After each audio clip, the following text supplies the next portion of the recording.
মই আন এটা স্থানত উপস্থিত আছো আৰু মোৰ পিছপিনে আছে এটা হাছিলা বিল, যিখন বিলৰ কাষে কাষে বহু লোকে অবৈধভাৱে বসতি স্থাপন কৰি আছিলে আৰু সেই লোকসকলক আজি জিলা প্ৰশাসনে উচ্ছেদ অভিযান চলাই আছে। ইতিমধ্যে আমি ৰাতিপুৱাৰ পৰাই পৰিৱেশ দেখুৱাই আছো আৰু যিহেতু বৃহৎ উচ্ছেদ অভিযান গোৱালপাৰা জিলাত গোৱালপাৰা চহৰৰ হাছিলা বিলত চলি আছে আৰু 1555 বিঘা ভূমিত যিহেতু অবৈধভাৱে বেদখল কৰি ইয়াত বসতি স্থাপন কৰি আছিল লোকসকলে আৰু সেই লোকসকলক আজি এনেদৰে জিলা প্ৰশাসনে উচ্ছেদ অভিযান চলাইছে আৰু এয়া হৈছে হাছিলা বিল। আৰু হাছিলা বিলৰ কথা ক'বলৈ গ'লে যে ঐতিহ্য আছে হাছিলা বিলৰ আৰু গোৱালপাৰাৰ অতি পুৰণি এখন বিল যিটো হাছিলা বিল, যি বিল এটা অতি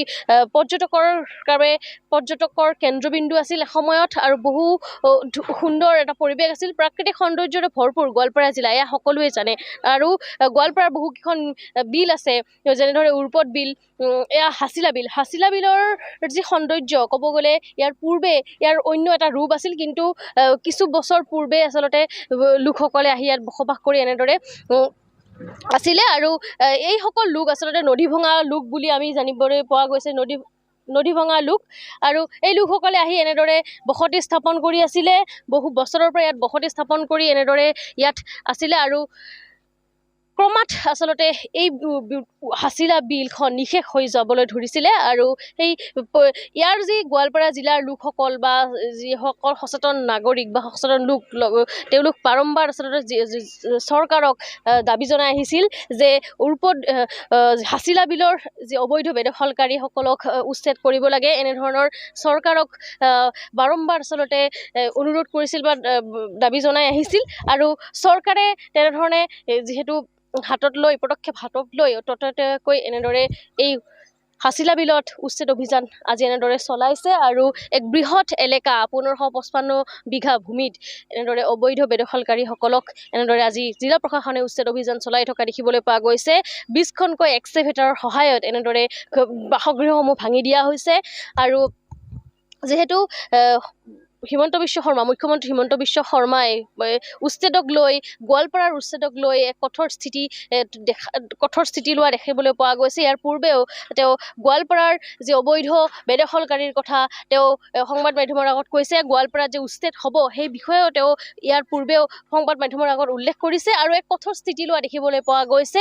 আৰু এনেদৰে গোৱালপাৰাৰ আজি হাছিলা বিলত উচ্ছেদ অভিযান চলাইছে জিলা প্ৰশাসনে আৰু বন বিভাগে মিলি এনেদৰে ইয়াত উচ্ছেদ অভিযান চলাই থকা পৰিলক্ষিত হৈছে। ইয়াত যিহেতু গোৱালপাৰাৰ হাছিলা বিলত 667টাকৈ বাসগৃহ আছে, 667টাকৈ বাসগৃহ এনেদৰে আজি ভাঙি দিয়া হৈছে আৰু ইতিমধ্যে শান্তিপূৰ্ণভাৱে যিহেতু উচ্ছেদ অভিযান চলি আছে, জিলা প্ৰশাসনে কটকটীয়া নিৰাপত্তা ব্যৱস্থা গঢ়ি তুলিছে। কোনো ধৰণৰ যেন অপ্ৰীতিকৰ পৰিস্থিতি নহয়, কোনো ধৰণৰ যেন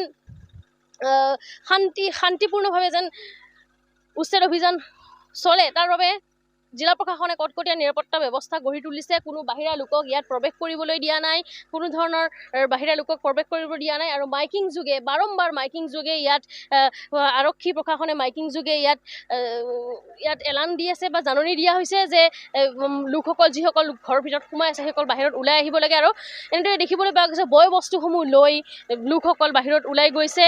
এইসকল লোক এনেদৰে আৰু আৰক্ষীয়ে কটকটীয়া নিৰাপত্তা ব্যৱস্থা গঢ়ি তোলা দেখিবলৈ পোৱা গৈছে। বাইদেউ, আপোনাৰ ইয়াতে ঘৰ নেকি?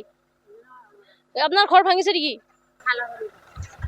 খালাহৰি ঘৰ ভাঙিছে। তেওঁলোক ক'ত যাব এতিয়া? মোৰ ঘৰত যাব। আপোনালোকৰ ঘৰ লৈ আহিছে আপুনি? আপোনাৰ ঘৰ ক'ত? গোবিন্দপুৰত লৈ যাব। হয়, এনেদৰে আমি পৰিৱেশ দেখুৱাইছোঁ। এয়া হৈছে মোৰ পিছপিনে দেখিছে এক্সকেভেটাৰ, 3-4খনকৈ এক্সকেভেটাৰ একেলগে 3-4খনকৈ এক্সকেভেটাৰে একেলগে ইয়াত উচ্ছেদ অভিযান চলাইছে। বৃহৎ এৰিয়া পৰিৱেশ দেখুৱাইছোঁ গোৱালপাৰাৰ। আমি ৰাতিপুৱাৰ পৰাই যিহেতু পৰিৱেশ দেখুৱাইছোঁ, ৰাতিপুৱা 5 বজাৰ পৰা ইয়াত উচ্ছেদ অভিযান চলি আছে আৰু বৰ্তমানো শান্তিপূৰ্ণভাৱে উচ্ছেদ অভিযান চলি আছে।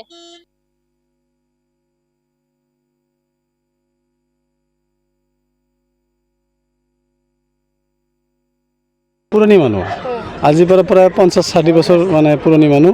ইয়াতে জন্ম হৈছে, বহুত মুৰব্বী ইন্তেকাল হৈছে আৰু মানুহখিনি বেছি দূৰ নহয়, আমাৰ ভাটিপাৰা কাছাৰীঘাট নদী ভাঙা মানুহ।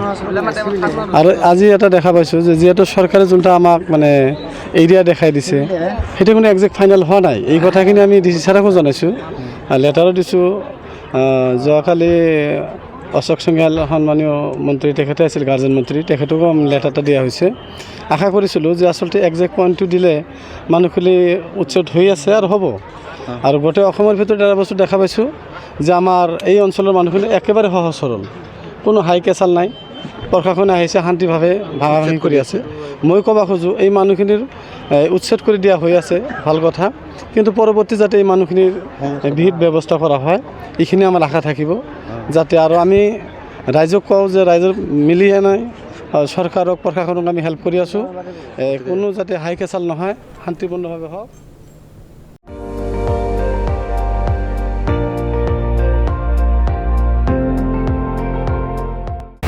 আপুনি চাই আছে ND24 সৰ্বশ্ৰেষ্ঠ নহয় সৰ্বোত্তমৰ দৌৰ